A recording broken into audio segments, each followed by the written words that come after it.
Assalamualaikum warahmatullahi wabarakatuh. Saya akan menjelaskan cara-cara untuk kita membaca i'rab suatu kalimat.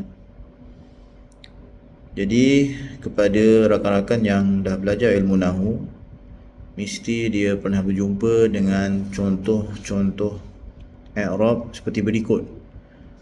Sama ada jaa zaidun ataupun zaidun qaimun, yang mana kedua-dua contoh ini dijadikan sebagai permisalan kalam yang sempurna. Jadi untuk membahas i'rab kalimat-kalimat tersebut, pertama sekali kita mesti kenal pembahagian kalimat. Di dalam ilmu nahwu, kalimat itu terbahagi menjadi 3 bahagian. Yang pertama adalah isim, yang kedua fi'il, yang ketiga huruf. Isim adalah kata nama.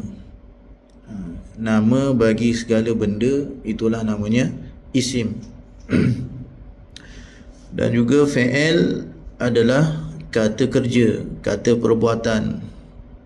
Yang mana fi'il ini khusus memiliki masa. Sama ada masa yang telah lalu disebut sebagai fi'il madi, ataupun masa yang sedang berlaku atau akan berlaku disebut sebagai fi'il mudhari', ataupun masa yang akan datang dan ada tuntutan perintah dinamakan sebagai fi'il amar. Yang ketiga adalah kalimat huruf. Kalimat huruf adalah kata hubung. Dia tidak boleh berdiri sendiri dan mesti disandarkan pada kalimat yang lain ataupun dinamakan sebagai kata hubung. Contoh kalimat isim adalah zaidun, kitabun, qalamun.